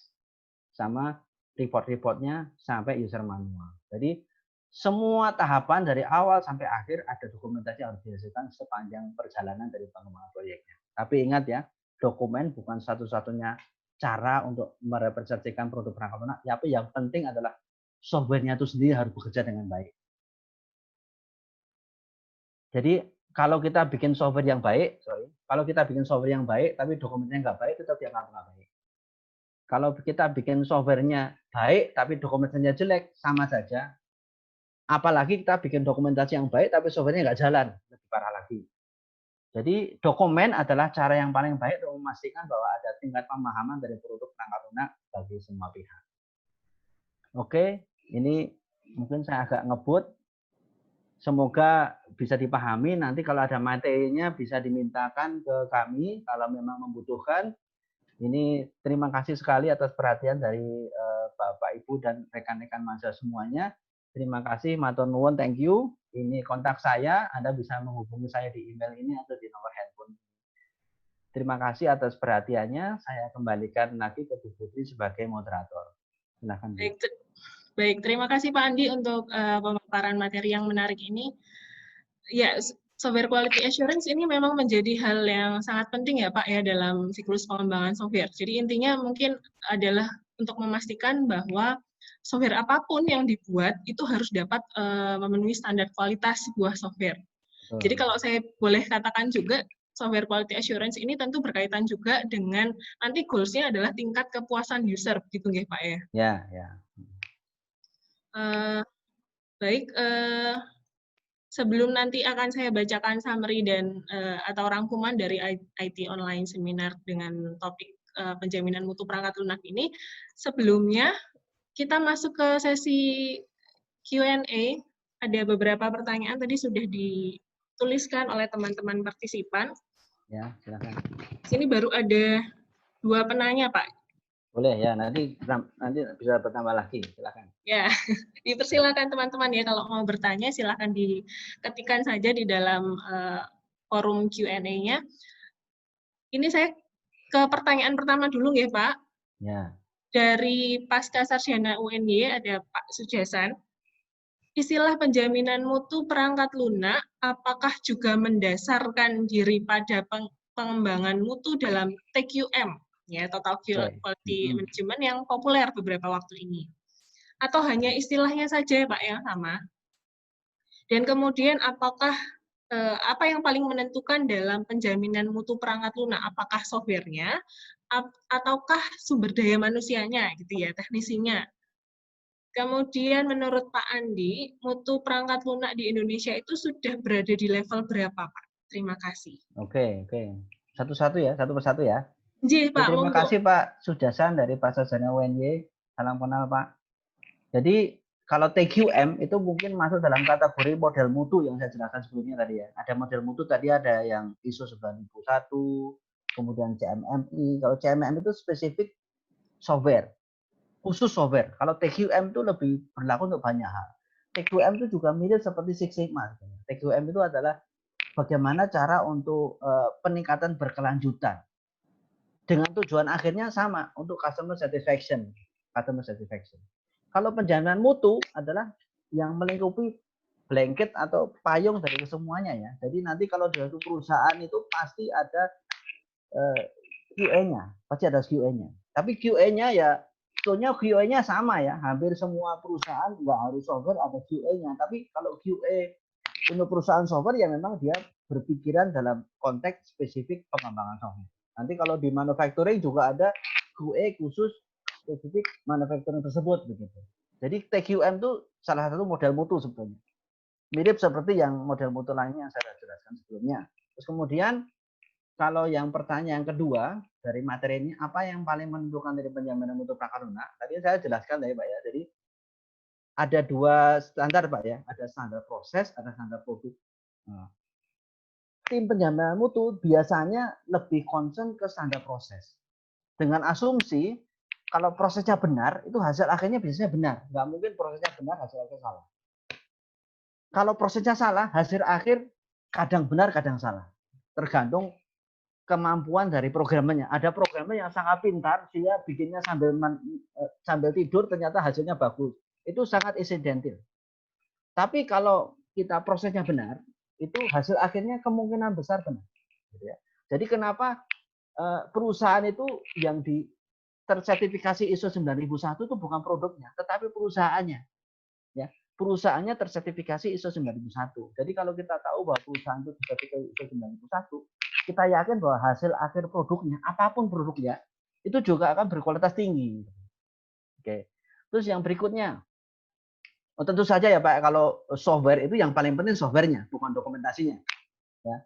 Tapi ingat, kalau softwarenya bagus, dokumentasinya jelek, tadi misalnya salah satu sumber kesalahan adalah kesalahan pada saat dokumentasi user manual misalnya. Ya tetap saja dianggap, kalau di aplikasinya kok kayak gini, tapi di user manualnya ngomongnya beda, tapi tetap dianggap error. Ya. Terus menurut Pak Andi, mutu perangkat lunak Indonesia berada level berapa? Kalau dilihat, kalau ini saya belum melakukan penelitian lebih kualitatif ya, kuantitatif dan kualitatif ya. Jadi menurut saya sebetulnya belum ada yang sampai level tinggi, misalnya level 5 gitu ya, CMMI level 5. Mungkin ada beberapa level 4. Ya, contohnya misalnya kalau misalnya Telkom itu dia ingin dibuatkan software perusahaan lain, dia akan mencatatkan yang boleh ke saya menyerahkan proposal ke saya itu harus di level berapa. level 3 atau level 4 seperti itu ya. Dia nggak mau perusahaan masih level 1, level 2. Karena apa? Ya percuma dia akan memberikan proyek, ngasih uang, ternyata proyeknya gagal. Seperti itu. Terus kemudian ini ada tambahan juga ya. Pak Andi, tambahan dari Pak Sujasan. Apakah penjaminan mutu di perangkat lunak itu berasal dari TQM atau berbeda? Jadi mungkin modelnya gitu ya Pak yang digunakan ya itu TQM itu model mutunya. Model mutunya jadikan acuan. Jadi penjaminan mutu bisa memakai model apapun yang sesuai. Jadi itu kayak payung besarnya penjaminan mutu, salah satu model mutu yang bisa dipakai adalah TQM. Ya tentu ada banyak pilihan model yang banyak lain. Pilihan ya, sesuai dengan produk yang dibuat, apa karakter kultur dari perusahaan yang paling pas seperti apa dan sebagainya. Ya. Oke, terima kasih Pak Andi. Untuk pertanyaan dari penanya kedua, di sini ada dari Binus, Mas Hasril Firdani. Mohon izin bertanya dalam topik penjaminan mutu perangkat lunak. Analisa pengembangannya menggunakan framework SDLC, System Development Life Cycle. Saya pernah dengar SDLC, Software Development Life Cycle. Kenapa tidak menggunakan framework ini dalam menganalisanya? Karena ini terkait dengan perangkat lunak. Mohon pencerahan perbedaan dan penggunaan framework tersebut. Jadi antara System Development Life Cycle dan Software Development Life Cycle itu sama atau berbeda? Jadi mungkin saya jelaskan misalnya perbedaan software engineering sama sistem engineering gitu ya. Ya, kalau software engineering itu khusus software. Kalau sistem engineering itu semua sistem, baik software, hardware dan sebagainya. Jadi kalau saya itu cuman ini cara mengambil contoh misalnya namanya sistem development yang bisa berlaku juga untuk software, tapi sebenarnya bisa berlaku juga lain. Jadi sebetulnya yang saya ambil itu semua sifatnya lebih general. Nanti kalau diterapkan dalam software mungkin ada beberapa misalnya jumlah tahapannya berkurang dan sebagainya sesuai dengan kebutuhan. Jadi yang saya ambil di sini memang hanya sebagai contoh saja. Contoh saja karena memang fokusnya bukan di development life cycle-nya ya. Fokusnya pada yang tadi yang penjaminan mutunya. Jadi saya hanya mengambil salah satu contoh kasus. Jadi kalau misalnya memang kalau usulannya kok nggak pakai yang software development life cycle, ya memang bisa juga sama aja sih sebetulnya. Cuman saya memberikan overview, ini loh sebenarnya software itu juga sistem. Sistem itu tidak harus software, bisa yang lain, bisa perangkat lunak, bisa yang bentuk-bentuk yang lain. Itu aja sih Bu. Semoga bisa menjawab. Baik, terima kasih Pak Andi. Sambil menunggu teman-teman yang lain yang mungkin mau bertanya, kita masih punya sedikit waktu lagi, sekitar 7 menit lagi sebelum saya kembalikan kepada MC. Mungkin sambil menunggu teman-teman yang lain yang mau bertanya, saya ada pertanyaan juga Pak Andi. Monggo ya. Tadi kan disampaikan juga ada, kita mengenal ada beberapa model atau metode SDLC ya Pak ya. Ya. Nah, apakah masing-masing pemilihan model itu nantinya akan berpengaruh pada prosedur penjaminan mutu yang akan kita gunakan, begitu Pak. Jadi apakah ketika kita menggunakan Scrum misalnya atau model yang lain, waterfall atau yang lainnya, apakah itu akan berpengaruh terhadap metode penjaminan mutu yang akan digunakan, gitu Pak? Oke, ya. Oke, terima kasih. Sekarang yang paling populer dan banyak dipakai adalah Scrum, ya. Scrum. Banyak perusahaan modern sekarang ini menggunakan Scrum dan banyak perusahaan yang nggak begitu modern pun akhirnya terpaksa menggunakan Scrum. Ya. Jadi kalau Scrum itu salah satu di manifestonya mengatakan dia lebih mementingkan working software daripada dokumentasi. Ya. Jadi working software atau software yang bekerja itu lebih penting daripada dokumentasi. Otomatis dokumentasi nggak terlalu dianggap serius gitu. Dia mementingkan softwarenya. Jadi otomatis nanti bagian aspek dokumentasi, aspek kontrol bagian dokumentasi agak diabaikan. Dan nanti kalau menggunakan Scrum itu nanti langsung dimasukkan. Jadi tim pengembang atau misalnya istilahnya kayak yang pimpinannya itu Scrum Master-nya itu yang bertanggung jawab langsung. Jadi dia ada tim khusus ya yang mengecek ya. Karena pada saat sprint itu tim pengembangannya nggak boleh diganggu. Jadi selama satu sprint itu nggak boleh ada gangguan, intervensi dan sebagainya, nggak boleh. Pokoknya koneksi dengan pihak luar harus lewat Scrum Master. Yang lain itu nggak boleh diganggu sama sekali. Nah, itu bagaimana? Berarti ya yang menjamin mutunya berarti Scrum Master-nya yang otomatis dia juga akan berkomunikasi dengan stakeholder, pihak dan manajemen dan sebagainya. Jadi seperti itu. Jadi otomatis harus disesuaikan struktur penjaminan mutunya ya. Jadi mana yang lebih dipentingkan. Jadi yang Scrum ini agak sedikit berbeda daripada yang sebelumnya misalnya menggunakan waterfall atau menggunakan spiral. Gitu sih, Bu. Ya, terima kasih Pak Andi. Pak Andi, ini ada mahasiswa kita sendiri dari Atmajaya, ya. Dari Mas Meiselino Anstridus. Ya. Pak, apakah ada sertifikasi penjaminan mutu perangkat lunak untuk mahasiswa, Pak? Oke. Kalau saya masih bingung maksudnya sertifikasi seperti apa ya. Jadi kalau misalnya kalau program studi itu kan ada akreditasi. Itu kan bentuk penjaminan mutu ya. Jadi di misalnya Atmajaya itu ada organisasi penjaminan mutunya namanya KP2MA gitu ya. Dan dia melakukan audit yang tadi audit internal. Audit internal. Terus kemudian ada BAN, itu audit eksternal. Berarti itu kan suatu jaminan sebetulnya bahwa proses yang ada di dalam Atmajaya, di dalam level prodi itu dijalankan dengan baik kalau pihak eksternalnya mengakuinya. Dan juga ada sertifikasi universitas. Ya, Universitas Atmajaya sudah akreditasi A gitu ya. Berarti pihak eksternal sudah mengakui bahwa proses yang ada di dalam Atmajaya secara keseluruhan itu sudah dilaksanakan dengan sangat baik seperti itu. Jadi sertifikasinya memang tidak ada ya, tapi kalau mau mengambil mata kuliah di informatika ada mata kuliah pilihan namanya penjaminan mutu perangkat lunak. Jadi kalau mau ambil saya pengampunya tuh, silakan daftar nanti waktu KRS nanti ya.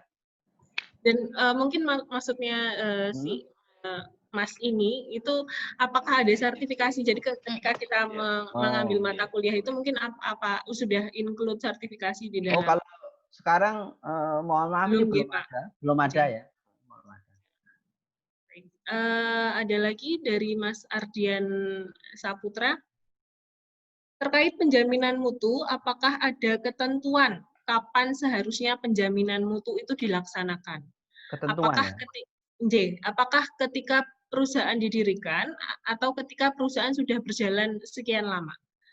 Jadi, apakah ada ketentuan kapan seharusnya penjaminan mutu itu dilaksanakan? Jadi ini konteksnya untuk perusahaan ya. Ya, oke. Jadi harusnya waktu perusahaan dibuat pun dari awal sudah ada penjaminan mutu di dalam pikiran mereka yang membuat itu ya. Jadi jangan sampai kalau sudah dibutuhkan baru dibuat organisasi penjaminan mutu dalam perusahaan tersebut. Jadi dari awal memang sudah harus dipikirkan gitu. Jadi ingat tadi ya, mutu itu gratis apabila semua orang merasa bertanggung jawab. Jangan sampai misalnya ya, dalam perusahaan ada organisasi penjaminan mutu, semua pokoknya tanggung jawabnya dilemparkan pada organisasi ini saja, tapi semua orang mengabaikannya. Jadi akhirnya malah jadi repot semua. Jadi bayangkan kalau semua orang berpikiran tentang mutu dari awal sampai akhir dijalankan, nanti tugas dari tim penjaminan mutu akan sangat ringan. Jadi istilah gratis tuh kayak gitu. Jadi tugasnya sangat ringan, mungkin timnya jadi kecil, nggak perlu banyak-banyak, nggak perlu banyak pelatihan, hanya memang untuk membudayakan itu yang butuh effort yang besar. Tapi begitu budaya penjaminan mutu itu dipahami semua orang, akan berjalan dengan baik. Itu. Oke. Pak, biasanya standar yang paling sering digunakan untuk penjaminan mutu perangkat lunak itu apa sih, Pak? Tadi kan ada beberapa standar nih. Nah, standar apa sih yang paling sering digunakan?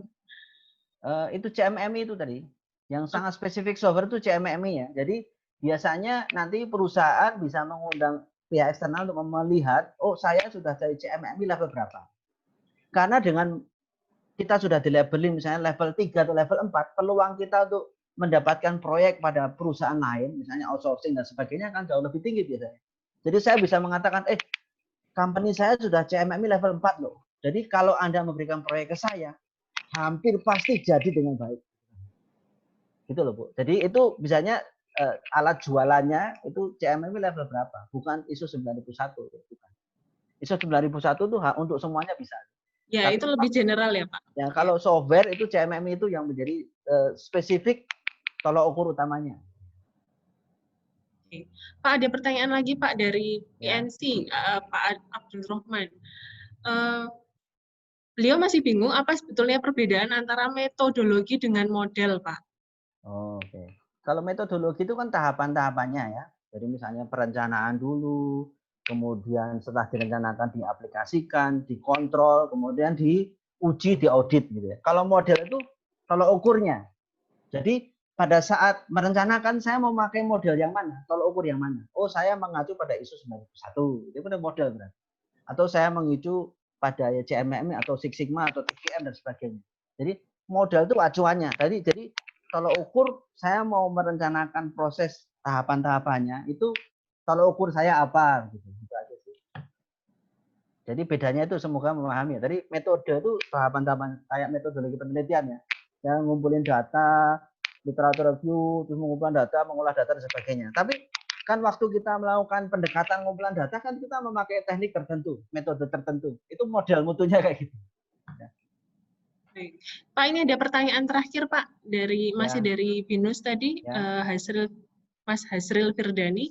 Untuk audit baik yang internal maupun eksternal idealnya dilakukan periodik berapa waktu untuk masing-masing dalam implementasinya. Hal-hal apa saja yang memungkinkan audit itu harus dilakukan di luar yang periodik audit, misalnya audit investigasi, audit khusus dan lain-lain. Mohon pencerahannya. Apa yang harus dilakukan oleh user terkait dengan implementasi jika dikaitkan dengan konsep ISO, yaitu PDCA. Apa bentuk aktivitasnya terkait dengan perangkat lunak yang digunakan tersebut. Oke. Yang pertama yang periode tersebut ya, periode itu tergantung memang ketentuan dari regulator dan juga kultur internal dalam perusahaan tersebut. Misalnya kalau regulatornya, kalau perguruan tinggi kan regulatornya Depdikbud gitu ya. Sekarang Kemendikbud gitu ya, dulu kan Kemendikti. Jadi memang ditetapkan misalnya auditnya paling lambat atau paling sedikit setahun sekali.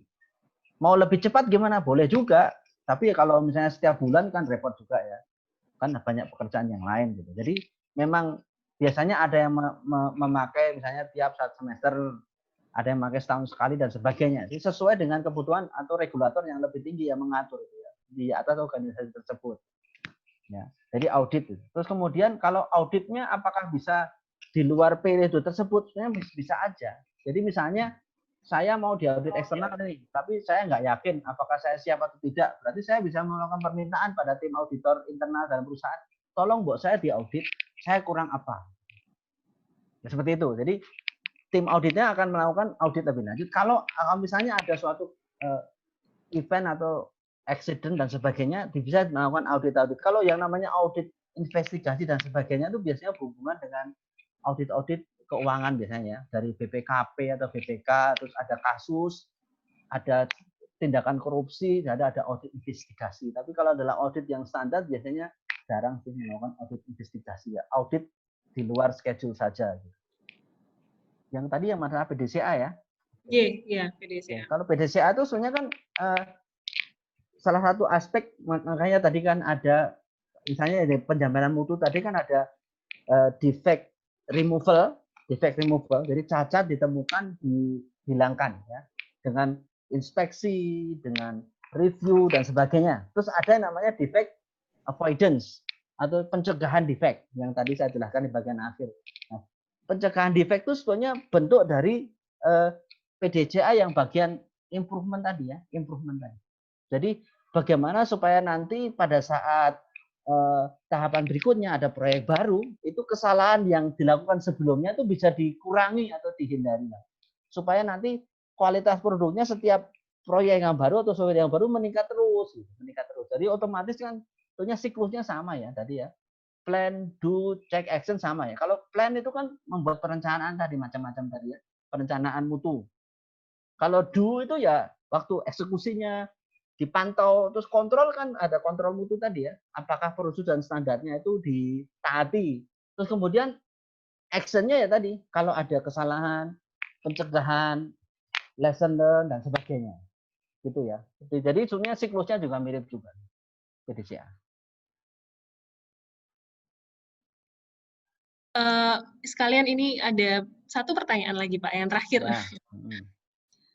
Bagi full stack developer, bagaimana supaya tetap bisa membuat software yang bermutu baik, karena full stack biasanya semua dikerjakan sendiri, mulai dari desain sampai penulisan kodenya. Dari Binus, dari Mas Alfiansyah. Oke, jadi pada intinya ya kita mengikuti best practice saja. Jadi kan banyak sekali tutorial-tutorial cara menjadi full stack developer yang baik ya. Jadi biasanya itu kan ada best practice-nya. Nah, kita ikuti saja best practice. Tadi kan saya menjelaskan ya, standar itu adalah suatu enkapsulasi atau pembungkusan dari best practice yang ada. Jadi kalau memang belum ada best practice yang distandarisasi, ya kita pantau saja. Kalau dari cerita para developer yang lebih pengalaman dari saya, mereka akan cerita best practice saya seperti apa sih. Nah, itu kita bisa tiru gitu. Itu kan berarti kan kita menuruti best practice karena kita tahu bahwa orang sudah mencobanya dan berhasil. Jadi memang kita harus banyak mantau kayak milis-milis atau forum-forum yang ada, orang bisa cerita yang sudah lebih pengalaman dari saya sebagai programmer, dia cerita permasalahan yang ada, dia cerita keberhasilannya dan sebagainya, itu berarti best practice. Nanti kalau best practice-nya banyak, biasanya orang akan berinisiatif membuat dia menjadi suatu standar. Nah, standar itu kalau memang sudah standar ya kita ikuti, tapi kalau enggak ya kita lihat saja best practice itu coba untuk diterapkan.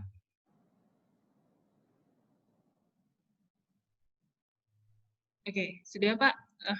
Itu ada pertanyaan terakhir tentang sertifikat.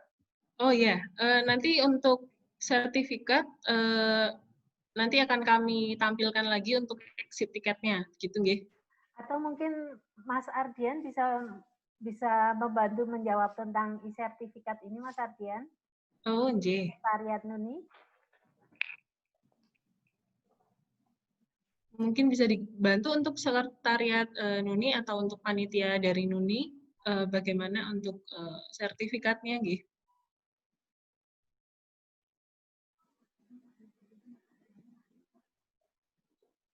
Mas Ardian, apakah masih? Iya, maaf. Ya, masih ini. Iya. Tadi apa pertanyaannya? Mohon maaf. Untuk sertifikat. Sertifikat ya. Untuk sertifikat itu kalau untuk mahasiswa tidak disediakan ya. Untuk sertifikat karena sertifikat hanya diberikan untuk pembicara dan moderator. Seperti itu. Ya. Iya, namun ada pilihan jika kita serahkan kepada host host dari acara ya, jika ingin memberikan sertifikat bagi mahasiswanya itu dipersilahkan, begitu. Baik, kalau begitu nanti saya akan informasikan lebih lanjut tentang sertifikat bagi mahasiswa. Betul. Nanti sebelum acara berakhir ya, saya akan siapkan dulu. Terima kasih. Baik. Terima kasih. Baik, terima kasih. Sebelum sesi ini berakhir, maka akan saya bacakan terlebih dahulu rangkuman dari IT Online Seminar dengan topik penjaminan mutu perangkat lunak sebagai berikut. Penjaminan mutu perangkat lunak dimulai dari software development life cycle, ada planning, analysis, design, development, testing, implementation, dan maintenance, dengan beberapa pilihan metode seperti waterfall, spiral, extreme programming, dan lain sebagainya. Kemudian beberapa faktor kunci suatu perangkat lunak dikatakan bermutu itu jika tingkat defeknya rendah, kemudian tingkat kehandalan yang tinggi, serta tingkat kepuasan user yang tinggi, dukungan konsumen yang efektif, serta perbaikan yang sangat cepat. Nah, kemudian membuat perangkat lunak yang bermutu itu tentu membutuhkan suatu manajemen mutu yang baik. Beberapa elemen diantaranya adalah penjaminan mutu perangkat lunak atau software quality assurance. Dalam hal ini, tentu tim penjaminan mutu itu memegang peranan yang cukup penting. Kemudian ada software quality planning, kemudian ada software quality control, berupa aktivitas review code, review design, review kebutuhan, dan lain sebagainya. Kemudian ada matriks mutu perangkat lunak, yaitu aktivitas pengukuran perangkat lunak. Ini terdiri dari dua kategori matriks, yaitu dinamis dan statis. Kemudian beberapa cara untuk mencegah terjadinya cacat produk perangkat lunak, itu kita bisa belajar dari pengalaman orang lain. Mengelola dengan matriks, kemudian membuat analisis resikonya, kemudian build freeze atau tidak membuat perubahan selama pengujian formal dilakukan. Kemudian beberapa standar yang digunakan dalam pengembangan perangkat lunak, kita mengenal ada ISO 9001, ada CMM, Capability Maturity Model, kemudian ada CMMI, Capability Maturity Model Integration, dan juga Six Sigma. Kemudian yang terakhir, yang tidak kalah pentingnya adalah proses dokumentasi. Di fase pengembangan meliputi requirement, kebutuhan perangkat lunak, desain, baik desain awal maupun detail desainnya, code, proses integrasi, pengujian, serta maintenance dan support. Begitu, demikian sudah saya sampaikan rangkuman dari materi yang dibawakan pada webinar siang hari ini. Untuk selanjutnya, acara bisa saya kembalikan kepada Ibu MC, Ibu Rini, dipersilahkan. Ya, baik, terima kasih Bu Putri dan Pak Andi. Materi yang sangat menarik, terutama buat saya yang bidangnya berbeda begitu ya, pengetahuan yang baru. Baik teman-teman semuanya, partisipan. Jadi nanti kami akan menyediakan sertifikat untuk Anda. Kami nanti akan berkoordinasi dengan Sekretariat NUNI untuk menyediakan sertifikatnya. Dan sebelum mengakhiri pertemuan, kami persilakan teman-teman semuanya untuk mengisi exit ticket. Mohon Mbak Weni untuk bisa menampilkan. Silakan nanti Anda isi di situ, supaya nanti kami juga bisa lihat data Anda jika Anda nanti bisa atau membutuhkan sertifikat yang akan kami cetak. Belum. Tadi cuma sebentar sekali ya. Oh, itu.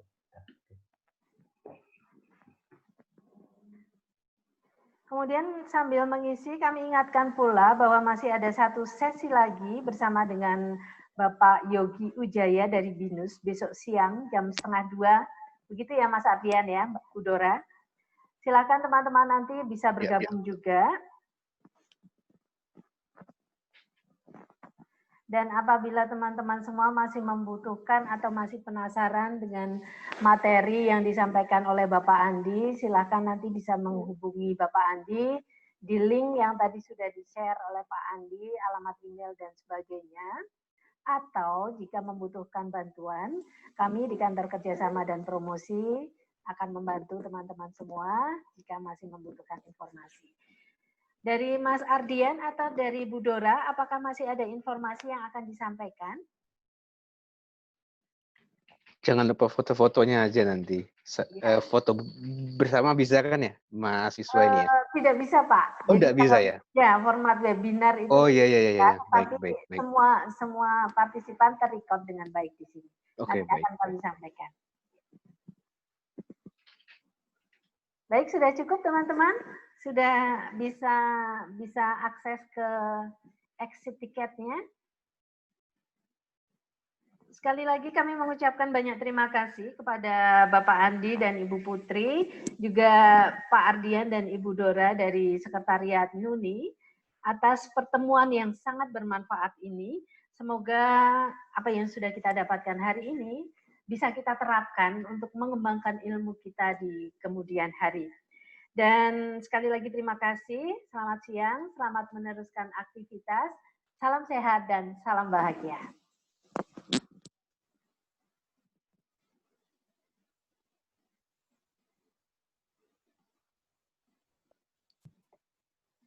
Terima kasih Pak Andi, Bu Putri.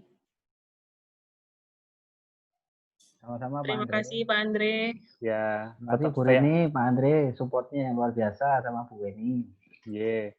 Stay on video terlebih dahulu ya, Mas Adrian. Oh, ya. Terima kasih matur nuwun. Matur nuwun, terima kasih Pak Andre, Pak Andi, Mbak Rini, Mbak Putri, rekan-rekan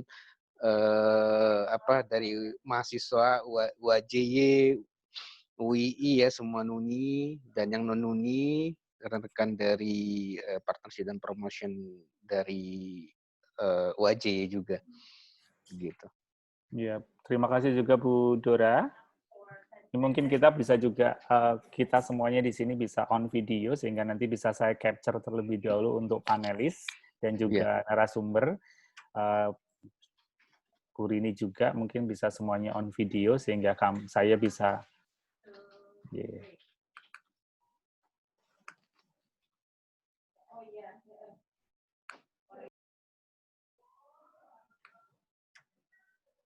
Sebentar. Karena ini masih ada exit tiket ya, jadi belum bisa saya share-kan langsung. Nah, belum.